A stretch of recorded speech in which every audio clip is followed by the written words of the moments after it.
This week on the Classic Ghost Stories podcast, your very human narrator, me, Tony Walker, will be reading this story by Eleanor Scott called Celui-Là, Who Digs in Dead Ground Chance. Encounter on an empty beach leads Maddox to a discovery that chills the very air. A parchment of prayer, or perhaps a curse the local priest knows better than to. Pry, but Maddox can't resist the lure of the unknown on the windswept Breton. Coast something awakens. Join me now to experience the unsettling tale of Celui-Là. Everybody dies, don't they? Let's come back. Isn't that so? You try to get into the lock drawn today. Didn't you? You tried. How do they come back, mother? What's the secret? Celui-Là by Eleanor Scott. I don't for a moment expect you to take my advice, said Dr. Foster, looking shrewdly at his patient, but I'll give. It all the same, it's this pack a bag with a few things and go off tomorrow, too. Some tiny seaside or mountain place, preferably out of England, so that you won't meet a soul, live there absolutely quietly for 3 or 4 weeks. Taking a reasonable amount of exercise, and then write and tell me that you're all right again, easier said than done. Growl Maddox, there aren't any quiet places left that I know of, and if there were, there wouldn't be any digs to be. Had it no notice Foster considered, I know the very thing, he cried suddenly. There's a small place on the Breton coast fishing village, very small, and scattered with a long stretch of beach heath and inland quiet as can be. I happen to know the cure there fairly well, and he's an extremely decent, homely little chap, Vidier. His name is He'd Take. You and I'll write to him tonight. After that, Maddox couldn't in decency. Holdout old Foster had been very good really over the whole thing besides it. Was nearly as much bother to fight him as it was to go in less than a week. Maddox was on his way to Kerouac. Foster saw him off with relief. He knew Maddox well, and he understood he was suffering from years of overwork and worry. He understood how very repugnant effort of any kind was to him, or thought he did, but in reality no one can quite understand the state of exasperation or depression that illness can produce in someone else, yet, as the absurd little train that Maddox took at Lamball puffed serenely along between tiny rough orchards, the overwrought passenger began to feel soothed, and then, as the line turned north and west, and the cool wind came in from across the dim stretches of land, he grew content and almost serene. Dusk had fallen when he got out at the shed that marked the station at Kerouac, the cure, a short plumb man in soot and broad-brimmed hat met him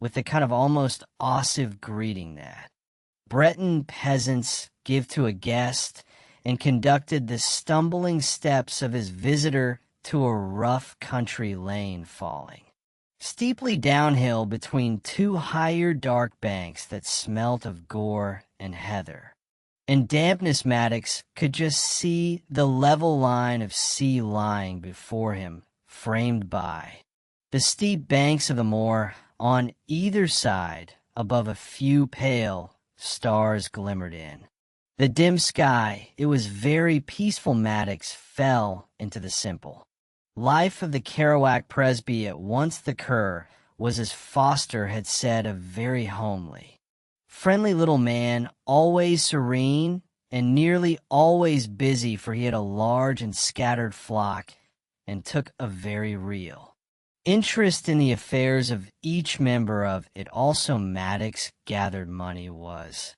none too plentiful, for the curated all the work of the church himself, even down to the trimming of the grass and shrubs that surrounded the little windswept building. The country also appealed very strongly to the visitor. It was at once desolate and friendly, rough and peaceful. He particularly liked the long reaches of the shore, where the tangle of heath and wind gave place to tufts of coarse, whitish grass, and then to a belt of shingle and the long, level stretches of smooth sand. He liked to walk there when evening had fallen the man on his left, rising black to the gray sky, the sea smooth and calm, stretching out. Infinitely on his right, a shining ripple, lifting here and there, oddly enough, MS.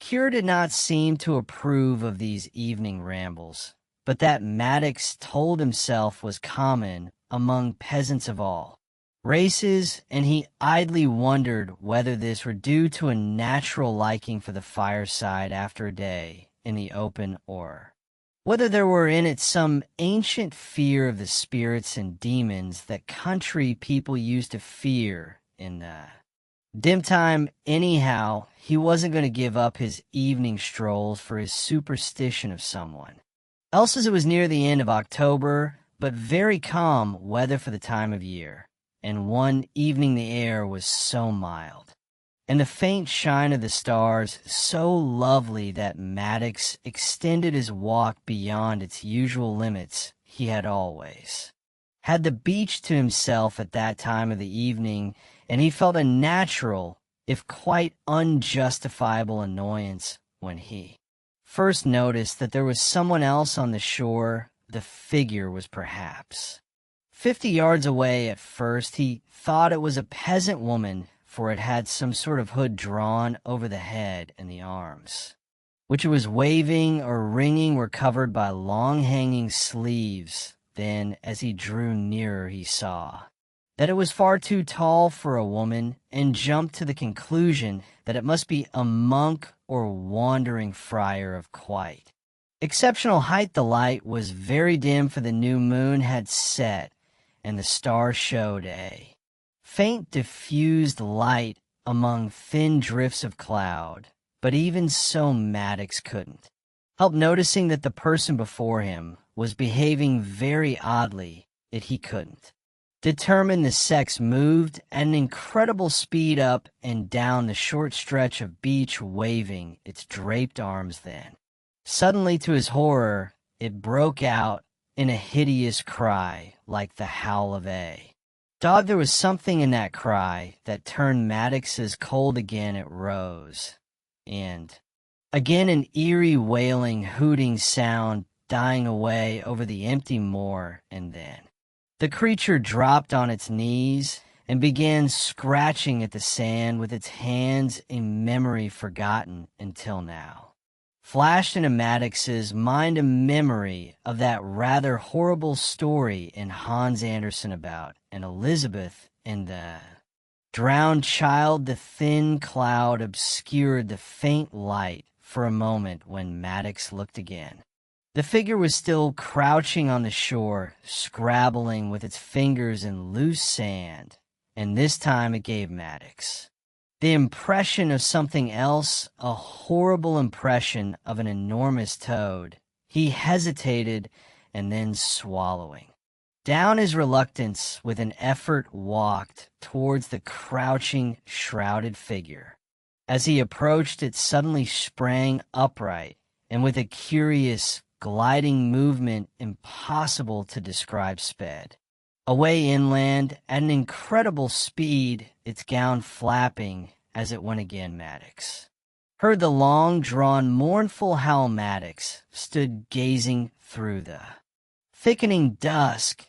Of course it's possible to tell in this light, he muttered to himself, but it certainly did look extraordinarily tall, and what an odd look it had of being flat. It looked like a scarecrow with no thickness. He wondered at his own relief that the creature had gone. He told himself that it was because he loathed any abnormality, and there could be no doubt that the person he had seen, whether it were woman or monk, was crazed, if not quite insane. He walked to the place where it had crouched. Yes, there was the patch of disturbed sand rough among the surrounding smoothness, it occurred to him to look for the footprints made by the flying figure to see if they bore out his impression of abnormal height, but either the light was too bad for him to find them or the creature had leapt straight under the belt of shingle. At any rate, there were no footmarks visible. Maddox knelt beside the patch of disturbed sand and half idly, half in interest, began himself to sift it. Through his fingers he felt something hard and smooth as stone. Perhaps he took it up. It was not a stone anyhow, though the loose damp sand clung to it, so that he could not clearly distinguish it with his handkerchief.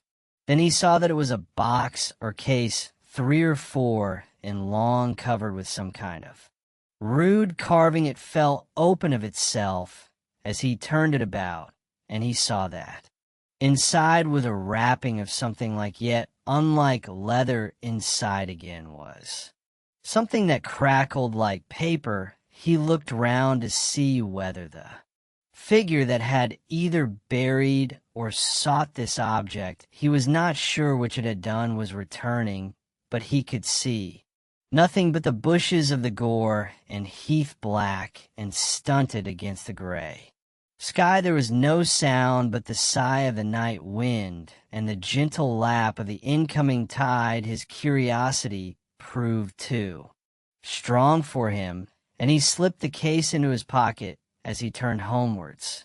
Supper, a simple meal of soup and cheese and cider, was awaiting him when he got in, and he had not time to do more than change his shoes and wash his hands. But after supper, sitting on one side of the wide half while the cure smoked placidly on the other, Maddox felt the little box in his pocket and began to tell his host of his queer adventure. The cure's lack of enthusiasm rather dampened him. No, he knew of no woman in the whole of his wide parish who would behave as Maddox described. There was no monastery in the neighborhood, and if there were, it would not be permitted to the brethren to act like that. He seemed mildly incredulous, in fact, until Maddox, quite nettled, took out the little case and slapped it down on the table. It was a more uncommon object than he had at first supposed. It was, to begin with, extremely heavy and hard, as heavy as lead, but of a far harder metal. The chasing was queer. The figures reminded Maddox of runes, and remembering the prehistoric remains in Brittany, a thrill ran through him. He was no antiquarian, but it occurred to him that this find of his might be an extremely interesting one. He opened the case, as he had thought. There was a scrap of some leathery substance within, carefully rolled around a piece of parchment that couldn't be prehistoric, of course, but Maddox was still interested. He smoothed it out and began stumblingly to read out the crabbed words. The language was Latin of a sort, and he was so occupied in endeavoring to make out the individual words that he made no attempt to construe their meaning until Father Vitus stopped him with a horrified cry and tried to snatch the document out of his hand. Maddox looked up, exceedingly startled. The little priest was quite pale and looking horrified, as if he'd been asked to listen to the most shocking blasphemy. "Why, mere what's wrong?" asked Maddox, astonished. "You should not read things like that," panted a little Kurai. "It is wrong to have that. Paper is a great sin." "Why, what does it mean?" "I wasn't translating a little." Color crept back into the priest's cheeks, but he still looked greatly disturbed. "It was an invocation," he whispered, glancing over his shoulder. "It is a terrible paper that it calls up that one." Maddox's eyes grew bright and eager. "Not really. Is it honestly?" He opened out the sheet again. The priest sprang to his feet. "No, Miss Mia, I must beg you. No, you have not understood." He looked so agitated that Maddox felt compunction after all the little chap had been very decent to him, and if he took it like that, but he couldn't help thinking that it was a pity to let these ignorant peasants have jobs as parish priests. Really, there was enough superstition in their church, as it was without drafting old forgotten country charms and incantations into it. A little annoyed, he put the paper back into its case and dropped the whole thing into his pocket. He knew quite well that if the cure got his hands on it, he would have no scruples whatever about destroying the whole thing. That evening did not pass as pleasantly as usual. Maddox felt irritated by the crass ignorance of his companion, and Father Vidier was quite unlike his customary plus itself. He seemed nervous, timid, even, and Maddox noticed that when the presbytery cat sprang onto the back of her master's chair and rubbed her head silently against his ear, the curry almost sprang out of his seat as he hurriedly crossed himself. The time dragged until Maddox could propose retiring to bed, and long after he had been in his room, he could hear Father Vidier for the inner walls of the presbytery were mere L and plaster whispering prayers and clicking the beads of his rosary. When morning came, Maddox felt rather ashamed of himself for having alarmed the little priest, as he undoubtedly had done. His compunction increased when he saw Father Vidier as he came in from his early mass, for the little man looked quite pale and downcast. Maddox mentally cursed himself. He felt like a man who's distressed a child, and he cast about for some small way of making amends halfway. Through dejeuner he had an idea. Father, he said, "You're making alterations in your church here, aren't you?" The little man brightened visibly. This, Maddox knew, was his pet hobby. "But yes, Miss, sure," he replied quite eagerly. "For some time now. I have been at work now that at last I have enough. Miss has given me his blessing. It is, you see, that there is beside our church here the fragment of an old building. Oh, but old one says that perhaps it was also a church or a shrine once, but what do I know? But it is very well built, very strong, and I conceive the idea that one might join it to the church. Figure to yourself, Miss, sure, I should then have a double aisle. It will be magnificent. I shall paint it naturally to make it all look as it should. The church is already painted of a blue of the most heavenly. For the Holy Virgin with lees in white, I'd hope for lees of gold, but gold painted is incredible the cost, and the new chapel I will have in crimson for the Sacred Heart with hearts of yellow as a border. It will be gay, won't it?"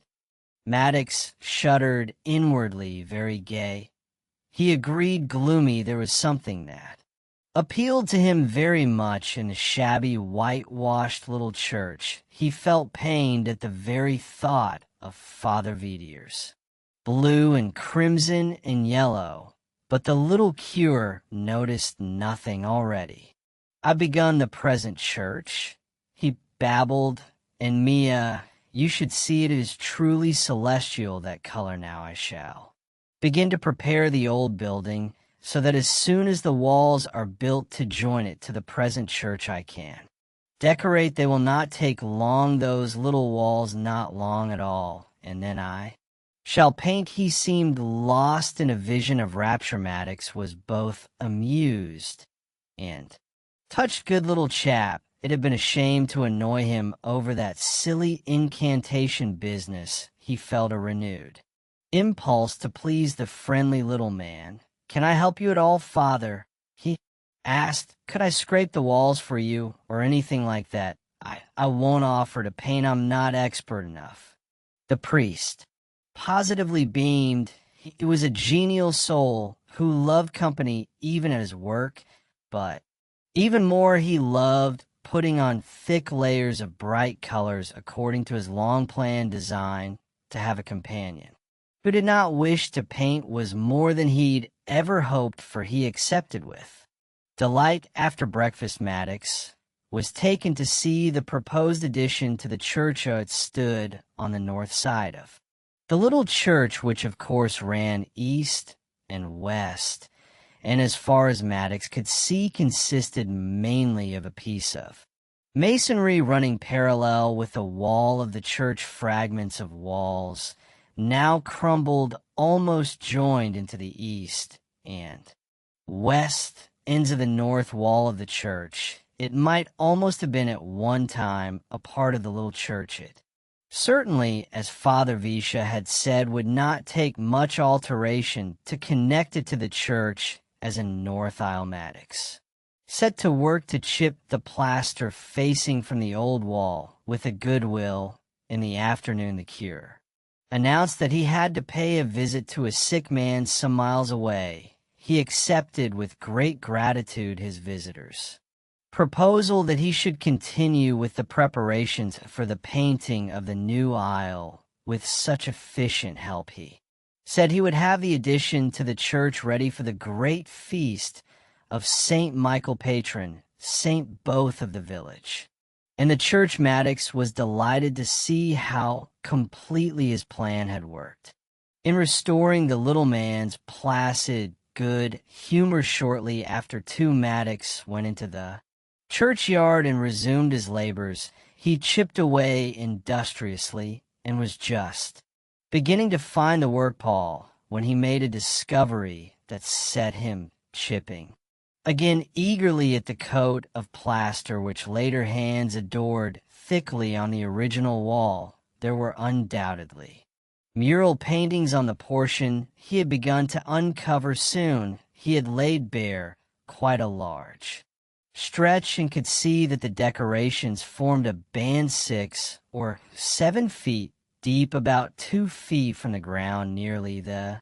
whole length of the wall. The light was fading and the colors were dim, but Maddox could see enough to interest him extremely. The painting seemed to represent a stretch of the seashore, and though the landscape was treated conventionally, he thought it looked like part of the beach near Kerouac. There were figures in the painting too, and these aroused his excitement, for one at least was familiar. It was a tall shape, hooded with hanging draperies, the figure he had seen the night before on the beach. Perhaps it was due to the archaic treatment of the picture that this figure gave him the same impression of flatness. The other figure, it was a figure, was even stranger. It crouched on the ground before the hooded shape, and to Maddox it suggested some rather disgusting animal, a toad or a thick squat fish. The odd thing was that although it squatted before the tall figure, it gave the impression of domination. Maddox felt quite thrilled. He peered closely at the painting, endeavoring to make out clearly what it represented, but the short October afternoon was drawing in fast, and beyond his first impression, he could gather very little. He noticed that there was one unexpected feature in the otherwise half-familiar landscape, a hillock or pile of large stones or rocks on one side of which he could just make out words or fragments of words he read in one place, and lower down Viendra Pindu there was also some vague object, a pile of seaweed. Maddox thought lying heaped below the hillock. Little though he knew either of art or of archaeology, Maddox was keenly interested by this discovery. He felt sure that this queer painting must represent some local legend or superstition, and it was very odd that he should have seen or thought he had seen that figure on the beach before he had discovered the mural painting. There could be no doubt that he had seen it, that it was no mere fancy of his tired mind. There was the box and the incantation or whatever it was in his pocket to prove, and that gave him an idea. It would be extremely interesting if he should find that the old French words on the mural painting and the Latin words on the parchment in any way corresponded. He took the little metal case from his pocket and opened it. Clambo ex me, I will call, and he will hear that. Might be any prayer, sounds rather like a psalmist. What's this, a sacrificium hominum? Heavens, what's that far off across the heath? He heard a faint cry, the distant howling of the thing he had seen on the beach. He listened intently. He could hear nothing more, some dog howling. He said to himself, I'm getting jumpy, where was I? He turned back to the manuscript, but even during the few moments of distraction, the light had faded, and he had to strain his eyes to see anything. Of the words to ego, he read slowly aloud, spelling out the worn writing. I don't think there's anything in the painting to correspond with that. How odd it is from the marshes.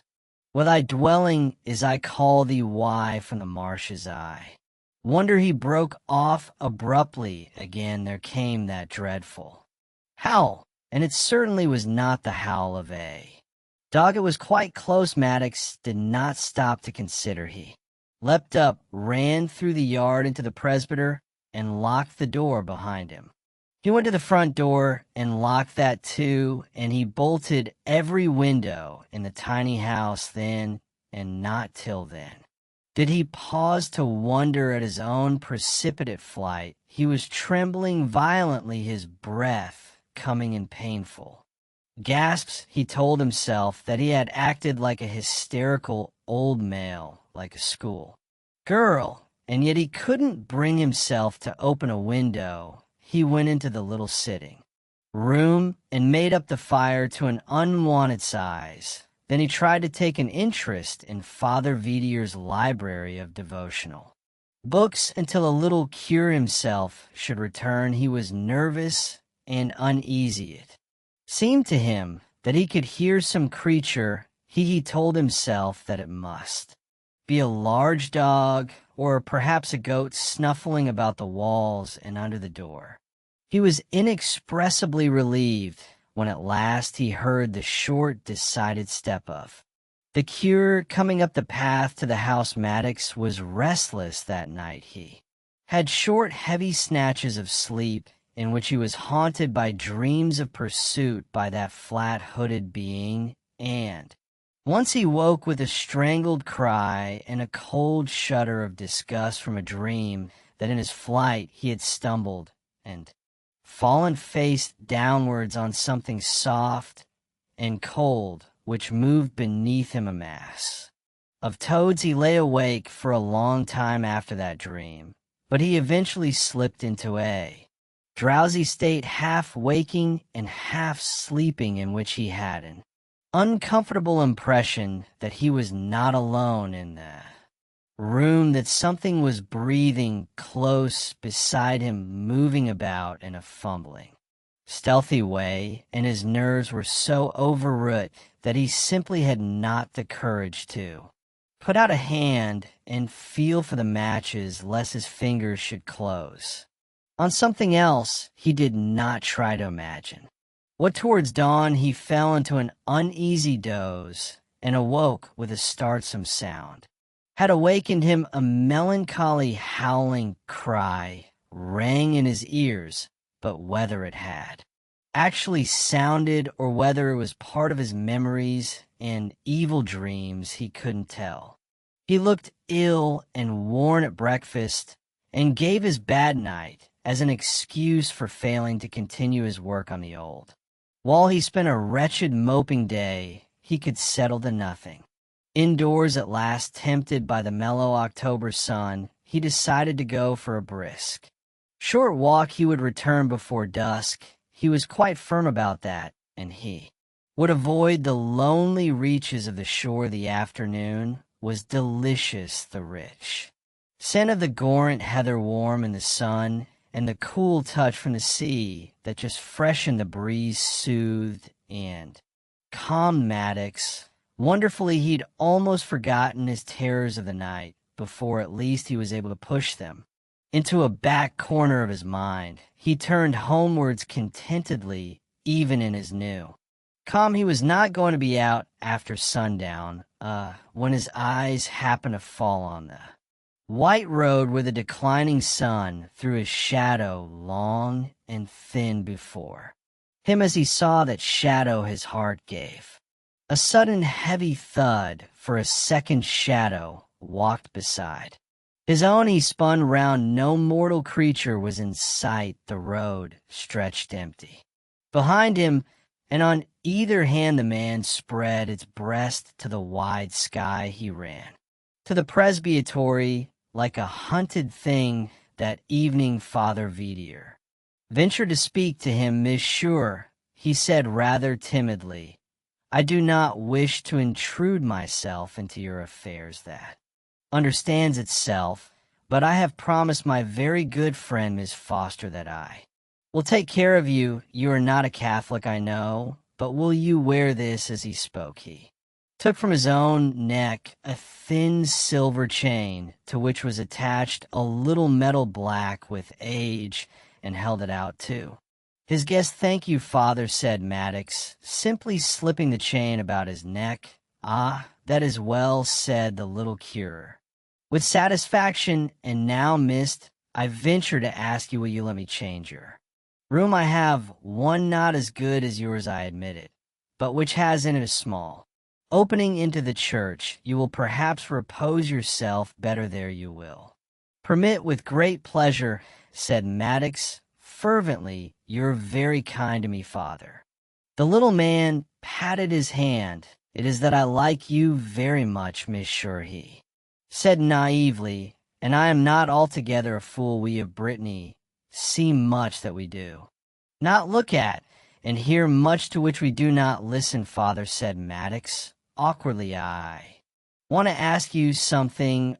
When I began to read out that paper, you remember," the cure nodded uneasily, you said that it was an invocation, that it summoned Celui-Là. Did you mean the devil? No, my son, I cannot tell you. It has no name with us of Kerouac. We say simply Celui-Là. You will not, if you please, speak of it again. It is not good to speak of it. No, I can imagine it isn't," said Maddox. And the conversation dropped. Maddox certainly slept better that night. In the morning, he told himself that this might be for more than one reason. The bed, it might be more comfortable, but he knew it wasn't that, or he might have over-tired himself the day before, or the little cure's offering might somehow have given him a kind of impression of safety and protection, without really having the least power to guard him. His feeling of security increased when the priest announced, "Tomorrow we have another guest. Miss Foster has done me the honor to accept my invitation for a visit." "Foster, really?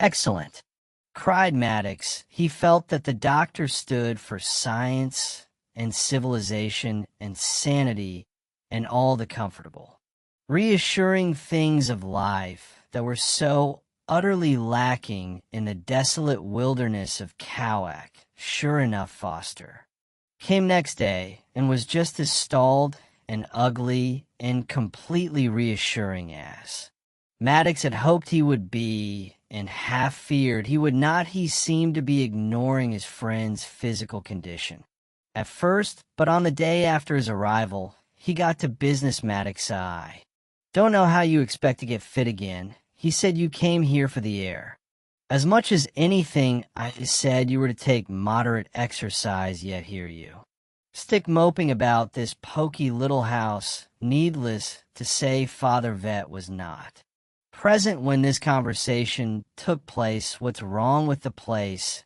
"I'd have said it was excellent walking." Country. Maddox flushed a little. "It is a bit boring walking alone," he said, evasively, well aware that boring was not the right word. "Perhaps, yes, but you can get out a bit more now I'm here. Come along, you might take me out this afternoon." The cure is going off to some kind of conference, Maddox wondered. uneasily how much Foster knew had he come by chance off his own bat, or had Father Vidier been worried about his first guest and sent for him. If that was so, what exactly had the priest said? He thought he'd soon get that out of Foster. They walked along the beach farther than Maddox had yet been. He had avoided the shore of late, and he had not felt up to going so far when he first came to Kerouac. Yet though he knew he had never been on that particular reach of shore, the place seemed familiar. It is, of course, a common thing to feel that one knows a place which one is now seeing for the first time, but the impression was so extremely vivid that Maddox couldn't help remarking on it to his companion. "Rot, my dear man," said Foster bluntly, "you haven't been in Brittany before, and you say you've never been as far as this. It's not such uncommon country, you know. It's like lots of other places I know," said Maddox. But he was not satisfied. He was poor company for the rest of the walk, and was very silent on the way home. No amount of chaff from Foster could rouse him, and at last the doctor abandoned the effort. The men reached the presbytery in silence. The next day was close, threatening rain. Though the downpour held off from hour to hour, neither of the two Englishmen felt inclined to walk under that lowering sky. Father Vidier had a second urgent summons from his sick parishioner at Cap Morel, and set off wrapped in a curious garment of tarpaulin. Soon after the second dean, he remarked that he might take the occasion of being so near to Perth to pay some visits there, and that he probably would not be in until nightfall if Monsieur should feel disposed. He said rather shyly to Maddox before he left, "Mr. Foster might be interested to see the alterations I propose for the church. He has taste, Mr. Foster. It might amuse him." He was so clearly keen to display his decorations, and yet a little afraid of appearing vain if he showed them himself, that Maddox smiled. "I'm sure he'd like to see them," he said gently. Yet though he could have given no possible reason for it, he felt strongly disinclined to go near that half-ruined wall with its stretch of painting only half displayed. He knew it was absurd. He'd worked there till he was tired. He'd been startled by the howling of a dog. That was all, no doubt. When he came to look at it again, he would find that the fresco was the meanest clumsy daub, and that his own overwrought nerves, together with the uncanny light of the glowing and the beastly dog, had exaggerated into something sinister and horrible. He declared to himself that if he had the courage to go and look again, he would simply laugh at himself and his terrors. But at the back of his mind he knew that he would never have gone alone, and it was a mixture of bravado and a kind of hope that Foster's horse sense would lay his terror for him that finally induced him to propose a visit to the place. Foster was interested mildly by what Maddox told him of the painting on the ruined wall. He went out first to the rough little churchyard. Maddox half reluctantly went to fetch down the little case he had picked up on the beach, in order that Foster might with his own eyes compare the two inscriptions.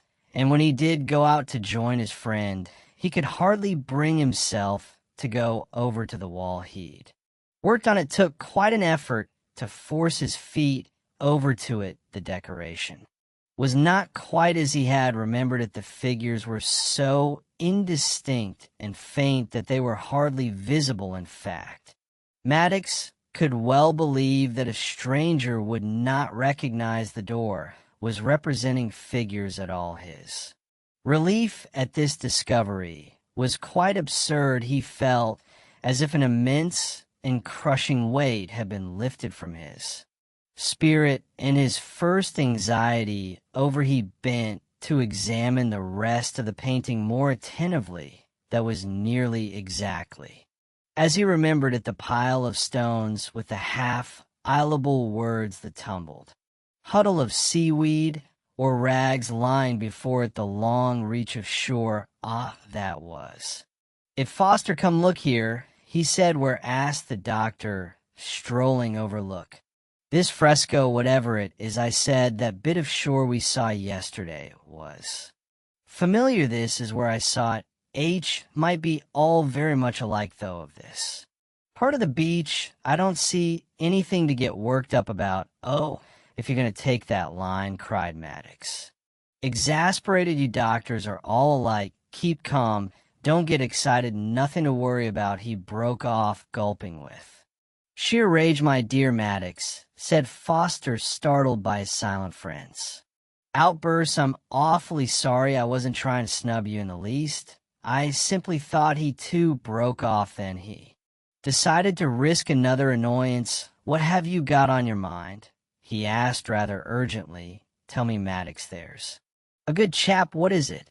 He paused hopefully, but Maddox had dried up. He couldn't explain. He knew that his solid, comfortable friend would never understand that his terror was not imaginary. He could not bear to watch him soothing down his friend, to see the thought hysteria in his mind, yet it would be relief to tell a "Look at this," he said at last. He took from his pocket the case he had found on the beach. "What do you make of that paper?" he asked. Foster moved out of the shadow of the wall so that the pale, watery sunlight struggling through the clouds fell on the parchment. Maddox, a little relieved by the serious way he took it, turned back to examine the painting again. It was certainly very odd that the figures which he remembered so clearly, and which had seemed so very distinct, should now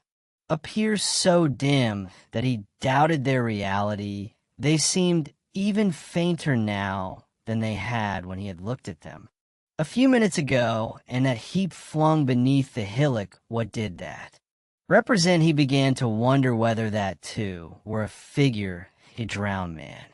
Perhaps he bent closer, and as he stooped, he was aware that someone beside him was looking over his shoulder, almost leaning on him. "Odd, Foster, isn't it?" he said. "What do you make of that huddled thing under the stones?" There was no answer, and Maddox turned. Then he sprang to his feet with a shuddering cry that died in his throat. The thing so close to him was not his friend.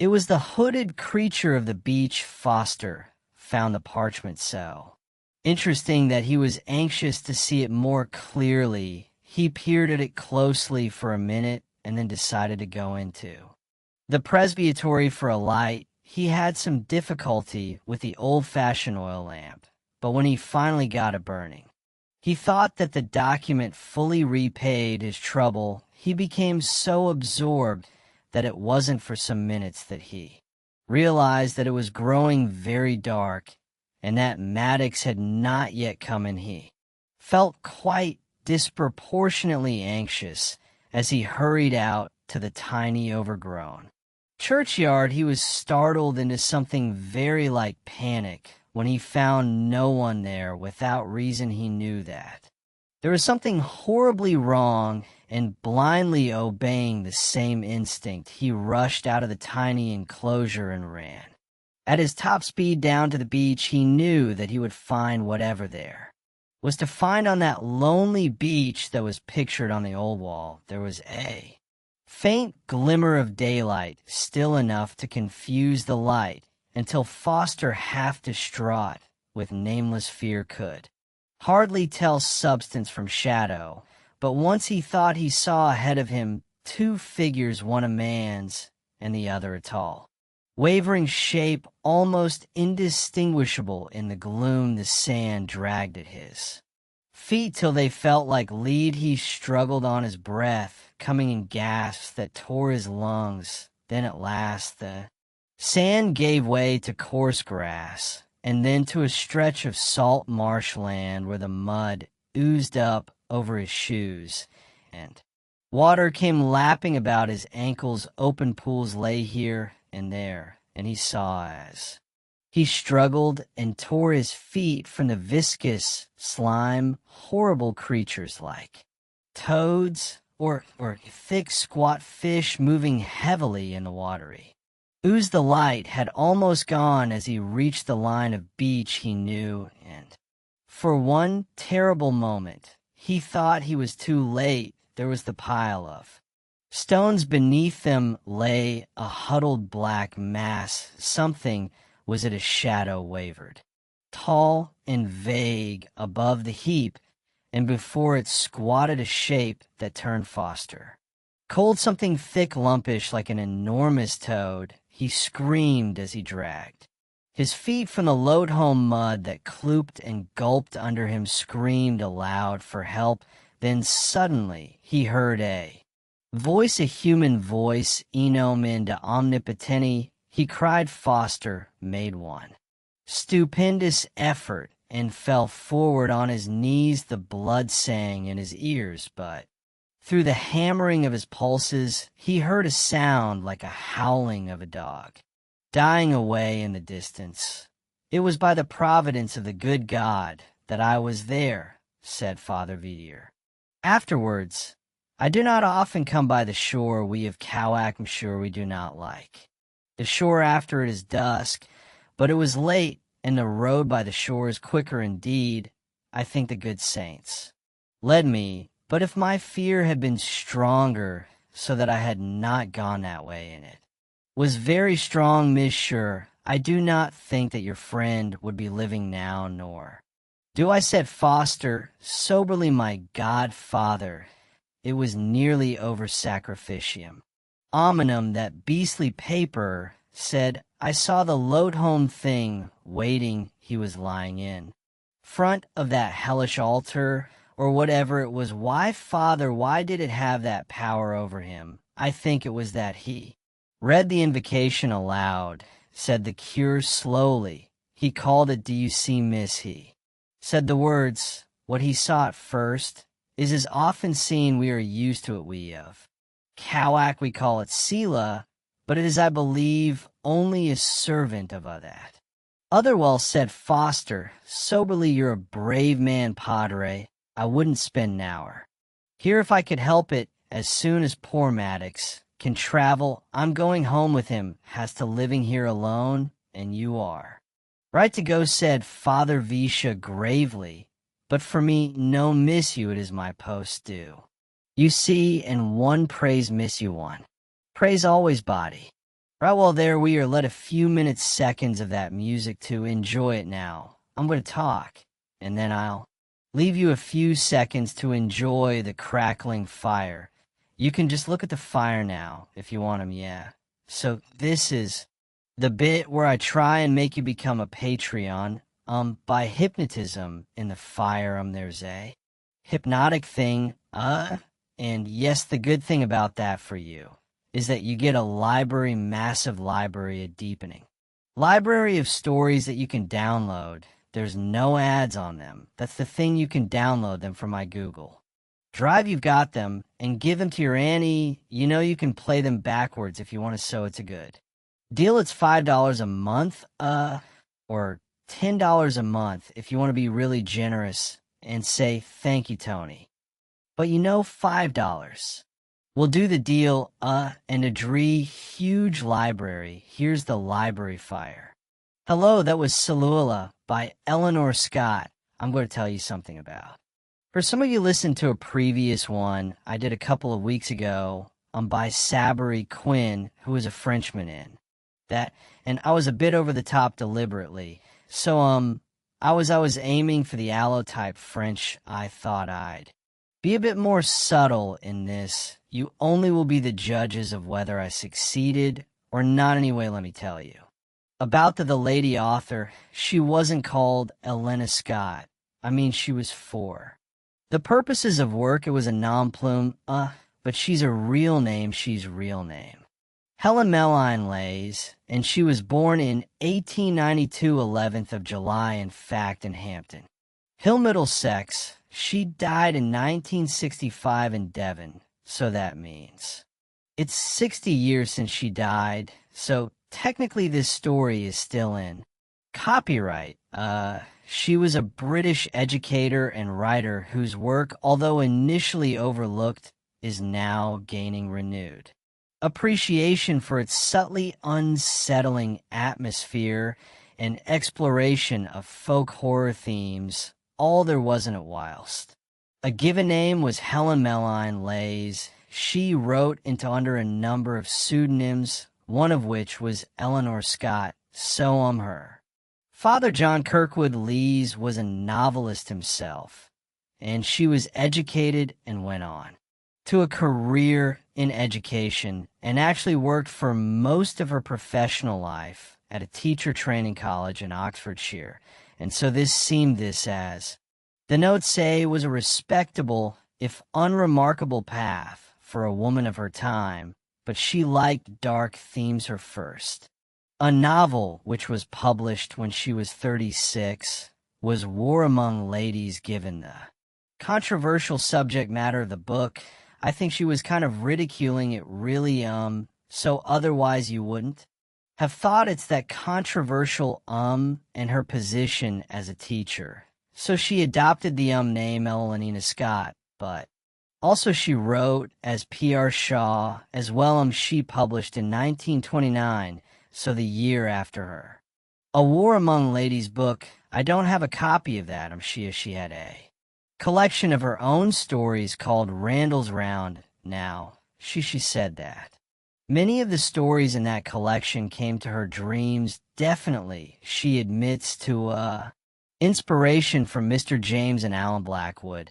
I see more James in this than Blackwood, to be honest. It's not particularly mystical as such, although there are kind of religious themes in it, or religious people in it.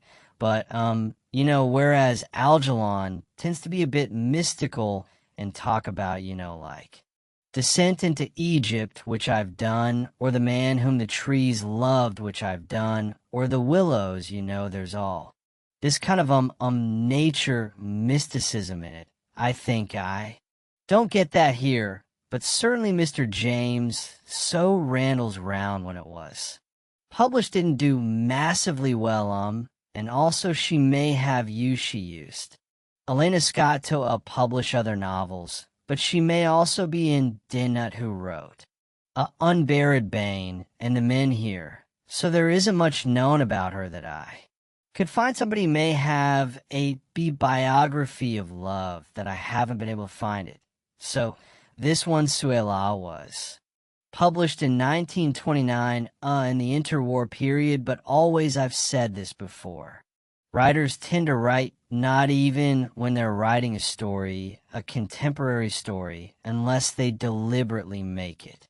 So they're usually writing about when they were younger, and so the world that they portray is usually a younger world. This feels quite pre-war to me, sort of Edwardian, when she would have been a young woman, born 1892. So in the first decade, she was 18 in 1910, and then, early 20s before the First World War. So let's have a look at this. It's so Mr. James, isn't it, on the beach? For one thing, Mr. James, he loves his beaches. Of course, whistle, but also one is the curious.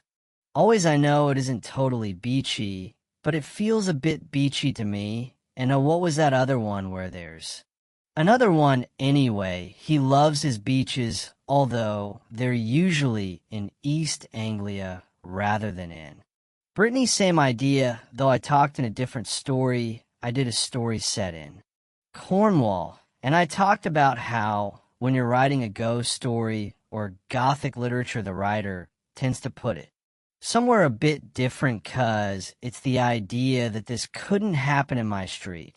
Look how boring it is. There's a convenience store, there's a booze buster, there's a chain pub, there's a Pizza Express, what weird stuff could go. And a totally good writer could actually probably make something of all of those settings. I think who did that thing, yeah, it was Grady Hendrix. Horror store, and he said it in an IKEA store. I've never read any of his other stuff. He looks really great, and I'm gonna read him, but I've got a massive pile.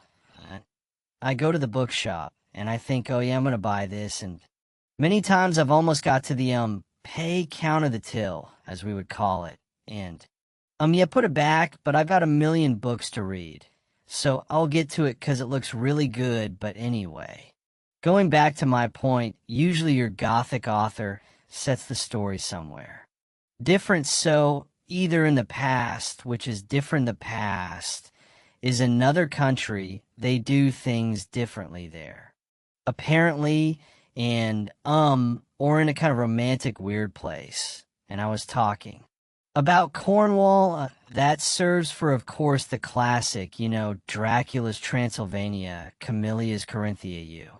No VC, and all of those ones, the Italian, they're always set to places that were exotic to the authors usually. British authors. So to them, Italy in the 1800s was a very exotic place, Maybe still is.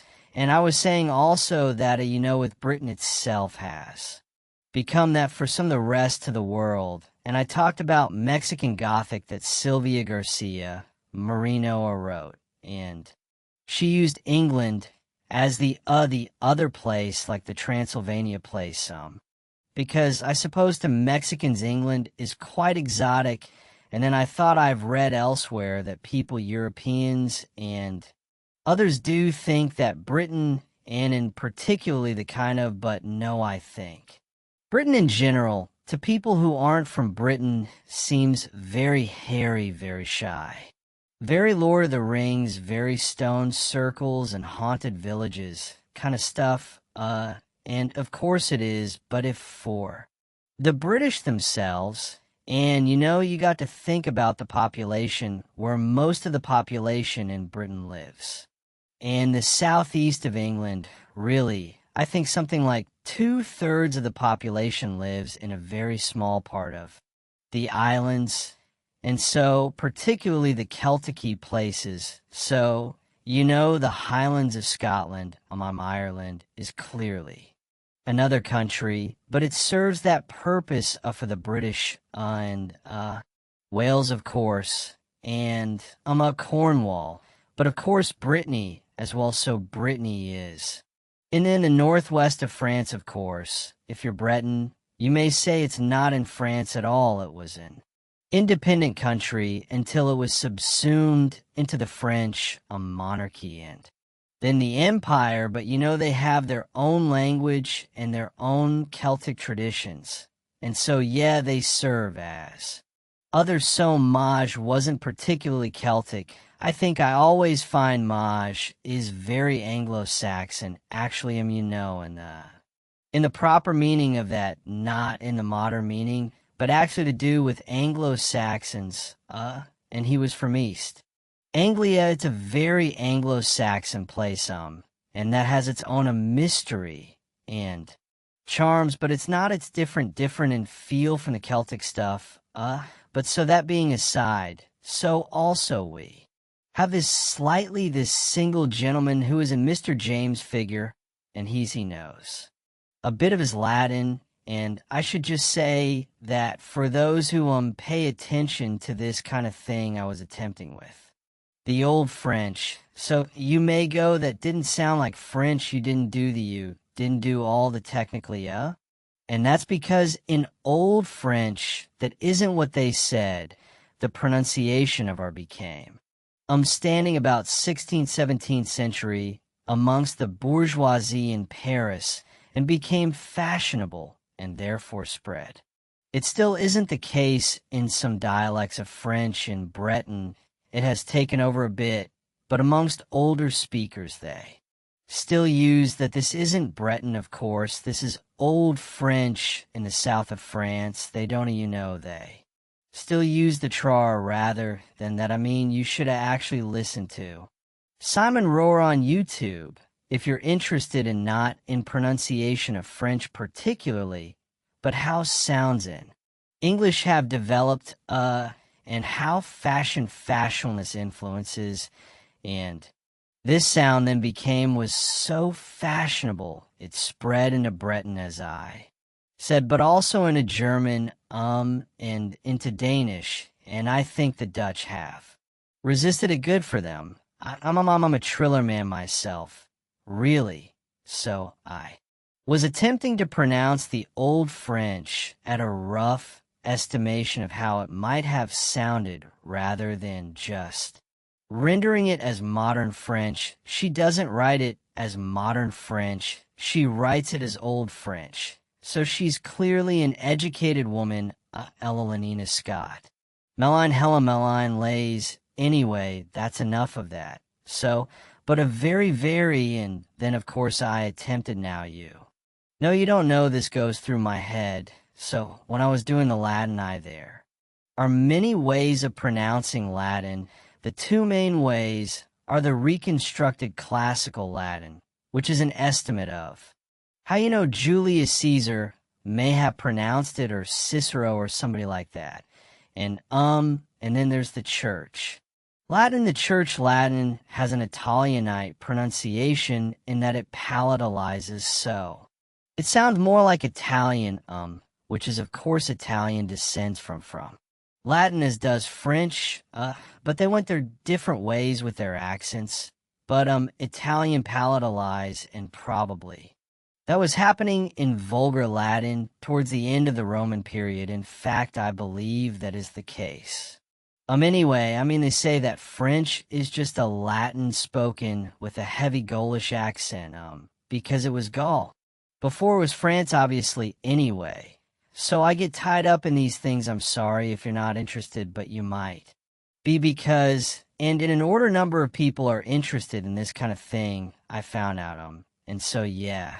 So the Latin, getting back to that, my pronunciation, so I prefer the classical pronunciation rather than the church Latin, although to be fair, I started it as classical Latin, and I pronounced it as reconstructed classical Latin, and I got a convoc Latin that should be convoco, but it sounded a bit silly. Convox sounds better, and of course then I was thinking, well, if this is an incantation, it's going to be church Latin, and it's not going to be classical Latin anyway.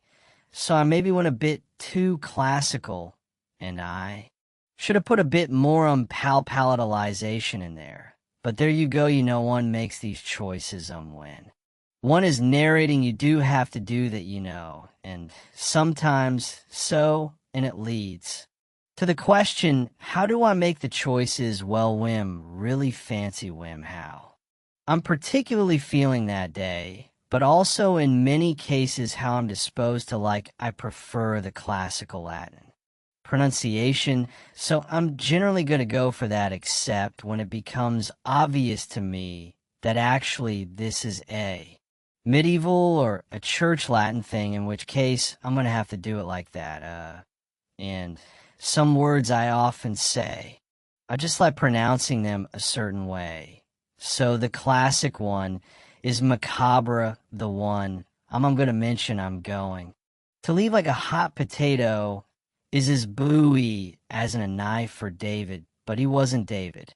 Bowie was he now? Some people call him David Bowie. Some people call him David Bowie, yeah, and everybody thinks their pronunciation is right, and that's probably a human characteristic. I've noticed one of the things that's become really apparent to me is a reading comments from the public is everybody thinks they're right, so nobody for a second seems to, even me probably seems to believe that or acknowledge that this is just my opinion. That now this is how it's done, and everybody, I don't like Mozart, he's crap, and you're like, okay, Shakespeare's dull, and you go like, okay, Wittgenstein was an idiot, and you're like, right, yeah, who's somebody that said I was talking about oh, what's his name?